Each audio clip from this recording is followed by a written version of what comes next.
Hello, I'm Peaceful Nik the Medium, and thank you for joining me for Psychic versus Mediumship. Today, we're going to talk about some of the differences between psychic versus mediumship.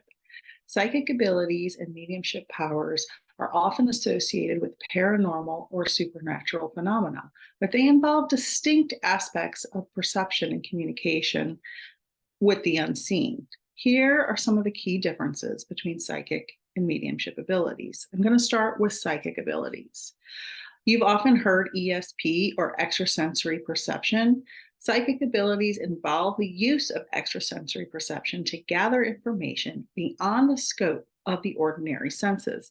This includes abilities like telepathy, which is mind-to-mind communication, clairvoyance, which is seeing distant or hidden objects, clairaudience, which is hearing outside or inside of your head beyond the normal range, precognition or claircognizance, which is knowing future events. Psychics will read energy and of other people to tell, what's going to happen in their life, what is happening in their life, what their relationship status may or may not be. They can read the energy, the aura of other people, objects, or places. For instance, they can hold someone's object that's not in front of them and read the energy of that object. They can also read the energy of places. They can go to a place and someone can ask them, can you read the energy and tell me, is this a healthy new home for my family to live in? And that is some of the work psychics do. They also can provide insights into a person's emotions, thoughts, and intentions through their intuitive senses. Intuitive senses is when you use your intuition and your senses, and you can read the energy of that person and what's happening in their life. Psychic practitioners also often use, not always, but sometimes, divination tools like tarot cards, astrology, and numerology to gain insights into past, present, and future events. These tools are believed to tap into hidden information and reveal patterns. They can give you personal insights, relationship, love, family, jobs, advice on relationships, health concerns, and other aspects of their life. Next, we're going to talk about mediumship powers.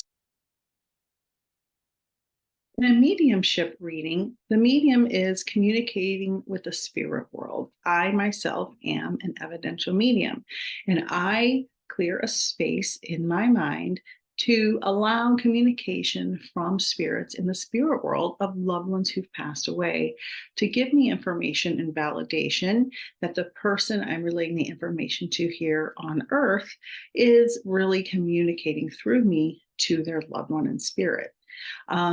It is the ability to communicate with spirits, deceased individuals, angels, guides, or other entities in the spirit realm. All of my mediumship revolves around very positive spirits. I have never personally encountered a negative spirit. That is just me and my experience. You may hear other things from other mediums. We act as intermediaries between the living and the spirit world. We can channel messages, receive and convey them from spirits to our clients or sitters.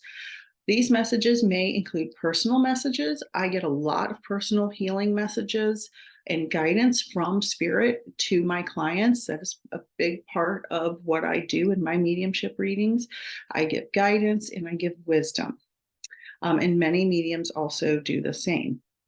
I also provide specific evidential information, hence evidential medium, to validate the identity of the spirit that I am connecting with.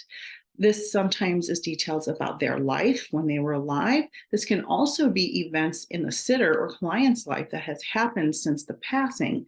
Maybe yesterday, the sitter was looking through a photo album and looking at pictures of their loved one in spirit, and the spirit will convey, well, I saw my loved one looking at the photo album.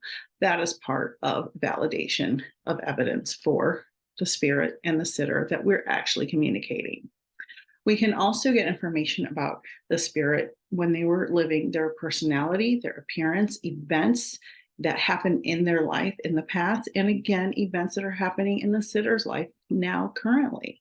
And only things, the best part of evidential mediumship is we get information that only this client or sitter and the spirit would know. We get information that's not going to be posted on social media or Googleable. And that's the most important part of validating information. So we know, and you know, we are actually talking to your loved ones in spirit. Some mediums do spiritual healing. They have the ability to provide spiritual healing through their connections with the spirit realm. This might involve energy healing or transfer of positive energy from the spirit world. So, in summary, psychic abilities primarily involve tapping into extrasensory perception to gain insights beyond the ordinary senses, often providing guidance and information about various aspects of life. Mediumship powers, on the other hand, revolve around communication with spirits and conveying messages from the spirit realm, including specific evidential information that validates the connection. While there can be overlap between these two areas, they generally focus on the different aspects of paranormal and supernatural experiences. For instance, some psychics only work in the psychic realm. Some mediums only work in the mediumship realm. Many of us overlap and do psychic mediumship readings. And there's absolutely nothing wrong with that. You can connect with spirit and you can also get information to help you in your current life now. So I hope you've enjoyed this bit of information, and please email me if you have any questions or go to my website to book any of my services or classes. My email address is peacefulnik, Nik, themedium.com, and my Gmail is peacefulnik, Nik, themedium @gmail.com. Thank you for watching, and I hope to see you soon.